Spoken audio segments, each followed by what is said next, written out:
14장 갈 길을 밝혀 보이시니 찬양 드리겠습니다.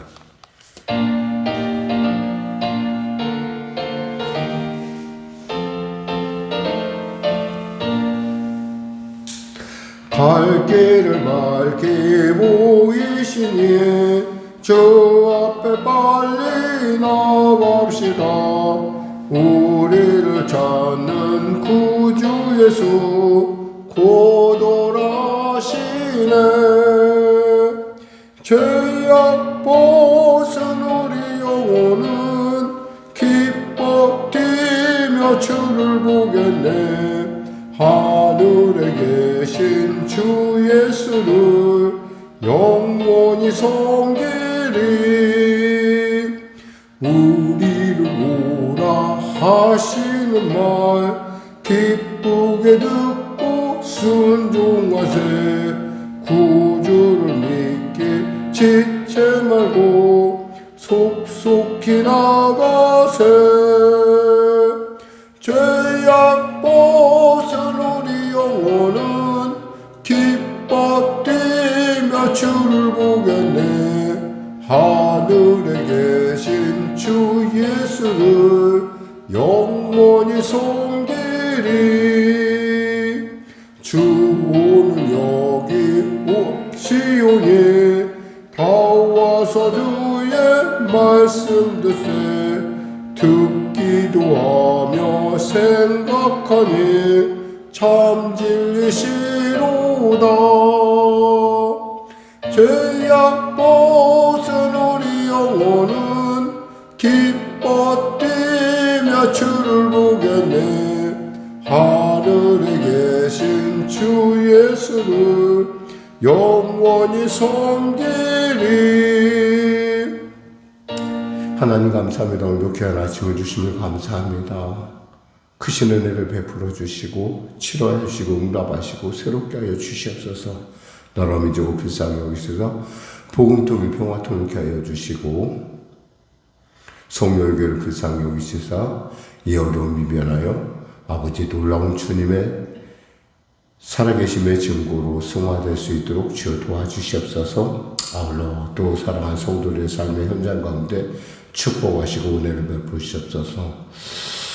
사회가 매우 어려운 가운데 있습니다. 환자는 환자대로, 또 의사는 의사대로, 또 정부는 정부대로 어려운 가운데인데 주님께서 이 모든 일 가운데 관여하시고 통치하셔서 합력하여 선을 이루는 아름다운 연합을 이루는 놀라운 역사 허락하여 주시옵소서.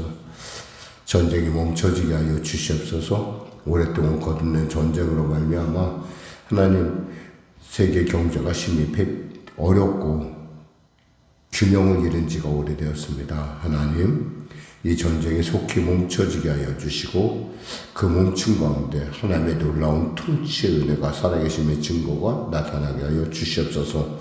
오늘도 귀한 아침 주심을 감사하며 거룩하신 예수님의 이름으로 기도드립니다. 아멘.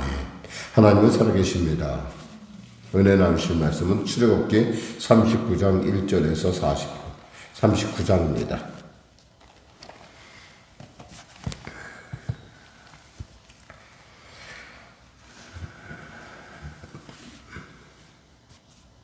우리 하나님 말씀 같이 합독하겠습니다. 그들은 여호와께서 모세에게 명령하신 대로 청색, 자색, 홍색 실로 성소에 섬길 때 입을 정결한 옷을 만들고 또 아론을 위하여 거룩한 옷을 만들었더라. 그는 또 금실과 청색, 자색, 홍색 실로 홍색 실과 가느게 꼰대 실로 에봇을 만들었으되 금을 얇게 쳐서 오려서 실을 만들어 청색, 자색, 홍색 실과 가는 배실에 섞어 정교하게 짜고 에봇에는 어깨바지를 만들어 그 두 어깨에 달아 서로 연결되게 하고 에봇 위에 에봇을 매는 띠를 에봇과 같은 모양으로 금실과 청색, 자색, 홍색 실과 가느게 꼰 배실로 에봇에 붙여 짰으니 여호와께서 모세에게 명령하신 대로 하였더라.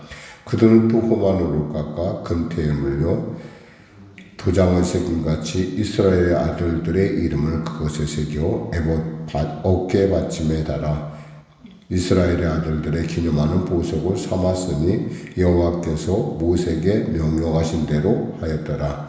그가 또 흉패를 정교하게 짜되 에봇과 같은 모양으로 금실과 청색, 자색, 홍색 실과 가느게 꼰패실로 하였으니 그것의 길이가 한 뼘, 너비가 한 뼘으로 네모가 반듯하고 두 겹이며 그것에 두 줄 보석, 네 줄 보석을 물렸으니 곧 홍보석, 황옥, 녹주옥의 첫 줄이요.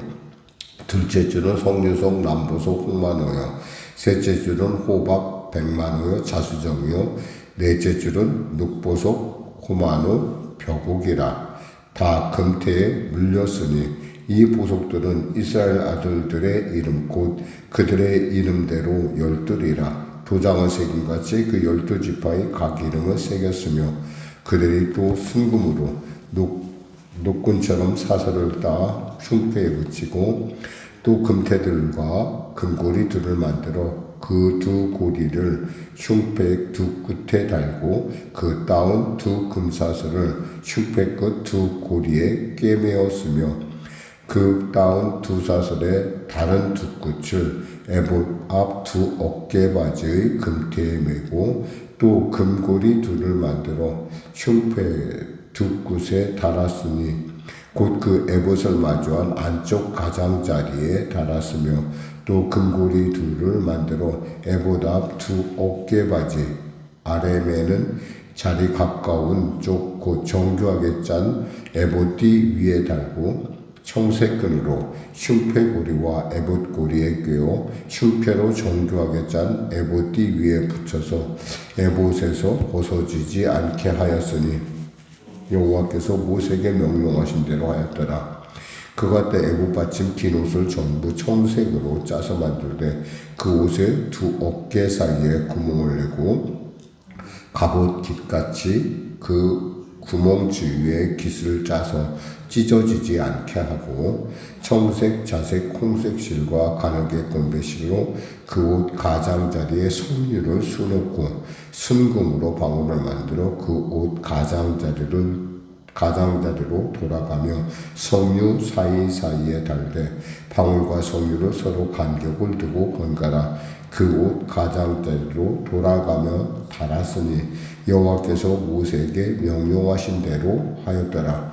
그들이 또 직조한 가는 배로 아론과 그 아들들을 위하여 속옷을 짓고 세마포로 두건을 짓고 세마포로 빛난 관을 짓고 가는 배실과 짜서 세마포 속바지를 만들고 가는 배실과 청색, 자색, 홍색 실로 수노와 띠를 만들었으니 여호와께서 모세에게 명령하신 대로 하였더라.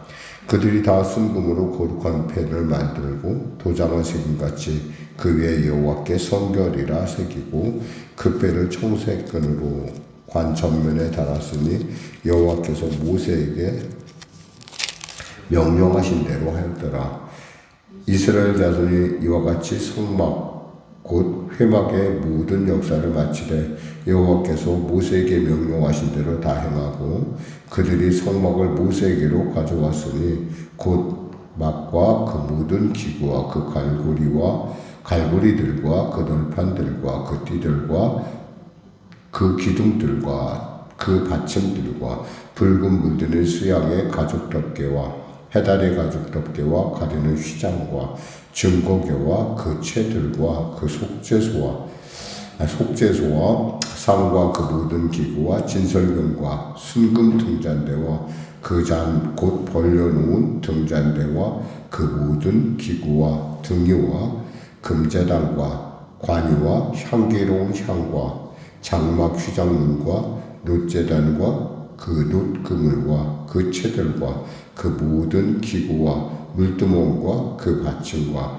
뜰의 포장들과 그 기둥들과 그 받침들과 뜰문의 휘장과 그 줄들과 말뚝들과 성막 곧 회막에서 사용할 모든 기구와 성소에서 섬기기 위한 정교한 옷 곧 제사 직분을 행할 때 입는 제사장 아론의 거룩한 옷과 그 아들들의 옷이라. 여호와께서 모세에게 명령하신 대로 이스라엘 자손이 모든 역사를 마침에 모세가 그 마친 것을 본즉 여호와께서 명령하신 대로 되었으므로 모세가 그들에게 축복하였더라. 아멘. 오늘 본문에서 계속 나타나는 아주 많이 나타나는 단어가 있는데 뭐냐면 여호와께서 명령하신 대로라는 말입니다. 그러니까 여호와께서 명령하신 대로 하면 양 9개가 나오고요. 하였더라라고 하면 7개 정도가 나오고 그거 다 합치면 그러니까 이 모든 성막은 뭐야? 하나님의 명령하에서 주어졌다는 거예요. 우리가 하나님의 일을 할 때 중요한 것은 하나님의 명령 없이는 해서는 안 된다는 겁니다. 그러니까 하나님께서 말씀하신 걸 그대로 따라가는 것. 어쩌면 그것이 우리에게는 힘들 수도 있어요. 왜 힘드냐면 우리의 방법이 때에 따라 우리에게 더 편하게 보이고 그게 합리적으로 보이기 때문이죠. 그러나 중요한 것은 그보다 더 위대한 하나님께서, 그보다 놀라운 하나님께서 우리에게 명령하실 때는 반드시 그 이유가 있다라는 걸 우리는 알아야 돼요. 그러니까 그 이유를 우리가 그 당시에는 모르지만 세월이 지나고 나면 그래서 그렇게 했구나라는 걸 우리는 알아요. 우리는 안다는 게 사실은 우리가 잘 알면 여러 가지 우리가 생각하는 것이 3차원적이라고 생각할 수 있겠죠. 예를 들면 이제 우리가 생각할 때 이제 예상하는 어떤 시간 속에서 나타날 일들, 그리고 어떤 그 조건들, 그리고 그것에 의해서 생긴 어떤 이루어질 어떤 그런 많은 것들을 이렇게 생각하는 것이라고 이렇게 한다면은 하나님의 생각은 우리보다 4차원적이거든요. 그보다 다차원적이라고 볼 수 있죠. 그러니까 하나님 보실 때 우리는 이렇게 보지만 우리 한쪽 면을 보지만 하나님은 그보다 더한 면을 보시기 때문에 그보다 더 위대한 걸 보시기 때문에 사실은 우리가 그거 다 이해할 수가 없어요. 중요한 것은 하나님의 명령이 있으면 그것을 순종한다는 거예요. 우리가 사실은 이제 그 종료주일에 우리가 이제 말씀을 나누겠지만 종료주일의 핵심은 순종이에요, 순종. 예수님의 말씀에 순종하여 그대로 따라가는 걸 볼 수 있어요. 얼마든지 그분이 그것을 자기 마음대로, 그분도 하나님이시니까 마음대로 바꿀 수가 있었죠. 나귀를 타지 않을 수도 있었겠고, 또 그렇게 좀 거창하게, 멋있게 여러 가지 많은 것들을 연출할 수 있었음에도 불구하고 하나님께서 그 말씀을 그대로 따라가는 것을 통해서 하나님의 명령, 이 말씀이란 명령이라는 거예요. 하나님의 명령 속에서 그가 걸어가는 걸 볼 수 있어요. 마찬가지로 우리 신앙생활 하면서 우리도 하나님의 말씀 속을 걸어가야 할 때가 있어요. 정말 우리가 생각할 때 이것은 아닌 것 같다. 이건 도저히 하나님의 큰 명령에 때에 따라 명령과 명령이 서로 충돌할 때가 있어요. 예를 들면 이제 우리가 이제 성경에서 한쪽에서는 이렇게 하라고 했는데 한쪽에서는 저쪽에서 하라고 이런 게 있어요. 그럴 때 우리가 그것을 갖다가 어느 한쪽을 취사 선택하는 것이 아니라 하나님의 마음을 그때 이제 다시 한번 전체를 놓고 볼 줄 알아야 된다는 거죠. 여기서 중요한 것은 하나님께서 명쾌하게 명령하셨어요. 여기서 보면 1절에도 보면 그들이 여호와께서 모세에게 명령하신 대로라고 나오고요. 또 5절에도 보면 이런 말씀이 있어요. 여봇 위에 에봇을 매는 띠를 에봇과 같은 모양으로 금실과 청색, 자색, 홍색 실과 가죽 곤배실로 에봇에 붙여 짰으니 여호와께서 모세에게 명령하신 대로. 그러니까 하나님께서 명령하신 대로 했다라는 거예요. 왜 그들은 어떤 사람이죠? 여기서 그들은 바로 오홀리압과 브살렐과 그리고 성령의 감동을 받은 사람이에요. 그럼 하나님의 명령대로 하려면 우리가 무엇보다도 성령 충만하지 않으면 곤란하다는 거예요. 성령 충만할 때 우리는 그 모든 것, 내 모든 것을 내려놓고 하나님의 것을 귀하게 여기죠. 요즘 제가 생각하는 게 하나 있어요. 요즘 여러분 들어보셨지만 기울어진 운동장에 대한 얘기를 합니다. 그만큼 사회가 한쪽으로 편향되어 있고 그 사람들에게 경쟁하기 쉬운 어떤 구조로 되어 있다는 거예요. 근데 저는 신앙생활은 정말 기울어진 운동장 끝에 있어야 된다는 생각을 해봐요. 왜냐하면 신앙 생활은 뭐 하나님께서 그 만든 법칙이기도 하지만 하나님께서 중력은 위에서 아래로 흐르게 돼 있단 말이에요. 그런 것처럼 은혜도 위에서 아래로 흘러요.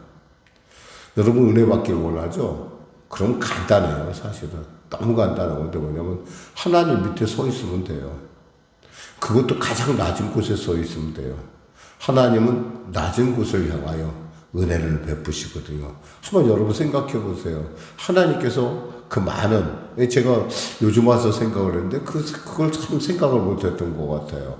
하나님께서, 내가 만일에 하나님께서 내 그 하나님의 놀라운 위대한 아름다운 하나님의 그 영광을 생각하고 내가 그 밑에 있으면 뭔가 하나 떨어져도 내려오지 않겠어요? 물이 흐르는 것이 하나님은 생명이잖아요. 생명은 흐르는 거니까. 근데 흐르는 것을 제대로 누리려면 어떻게 돼요? 낮은 자리에 있어야 된다는 거예요. 하나님의 물이 흘러나는 것. 저는 이것을 굉장히 며칠 전에 아주 감동을 받았어요. 아, 그렇구나. 이렇게 사람이 복을 받는다는 것이 하나님 앞에 서 있는 것. 그러니까 명령이라는 건 명령 앞에서 순종한다는 게 뭐예요? 하나님 밑에 선다는 거죠. 아마 그걸 제일 잘 보이신 분이 예수님이세요. 예수님은 저는 기울어진 운동장의 가장 끝단에 서 있던 분이 아닌가.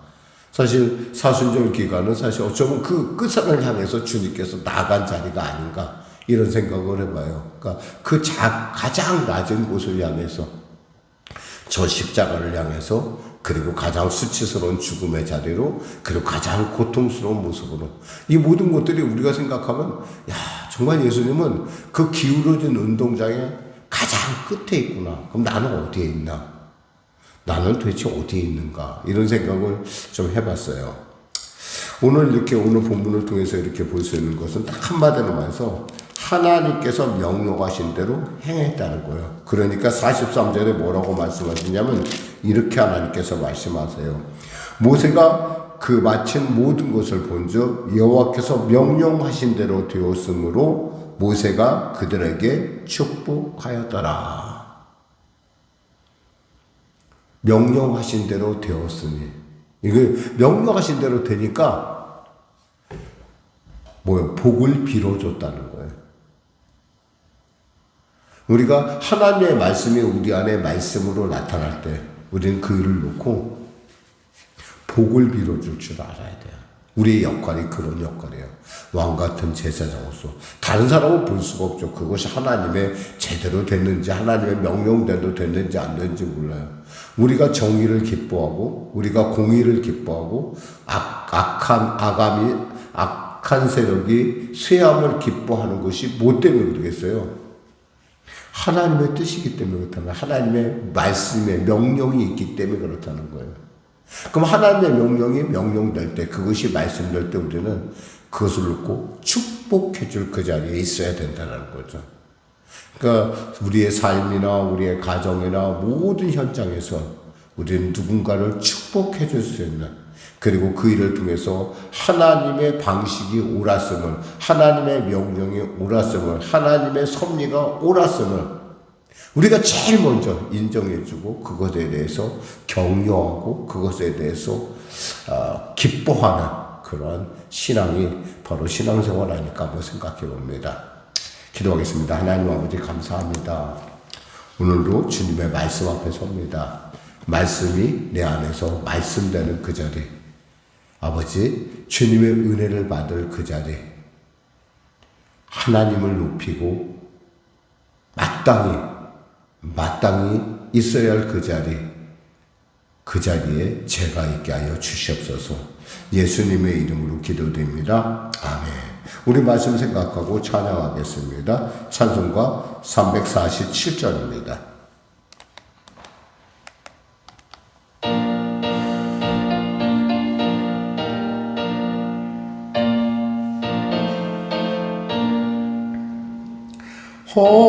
허락하신 새 땅에 들어가려면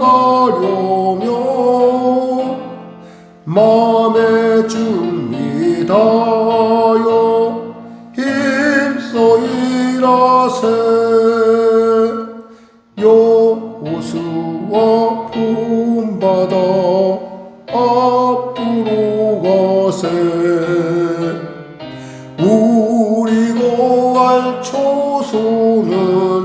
주님 품일세.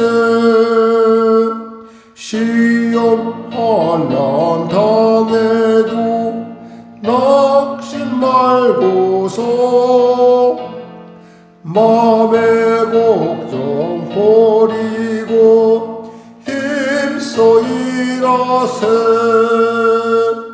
여호수아 본받아 앞으로 가세. 우리가 알 처소는 주님 품일세. 앞서가신 예수님 바라보면서 모두 마음을 아파요 힘써 일하세. 여호수아 본받아 앞으로 가세. 우리가 알 처소는 주님 품일세.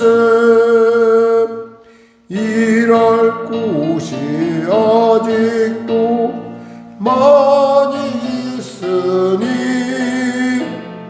담대하게 나가서 힘써 일하세. 여호수아 본받아 앞으로 가세. 우리가 알 처소는 주님 품일세. 하늘에 계신 우리 아버지의 이름을 거룩하게 하시며 아버지의 나라가 오게 하시며 아버지의 뜻이 하늘에서 같이 땅에서도 이루어지게 하소서. 오늘 우리에게 일용할 양식을 주시고 우리가 우리에게 잘못한 사람을 용서하여 준 것 같이 우리 죄를 용서하여 주시고 우리 시험에 빠지지 않게 하시고 악에서 구하소서.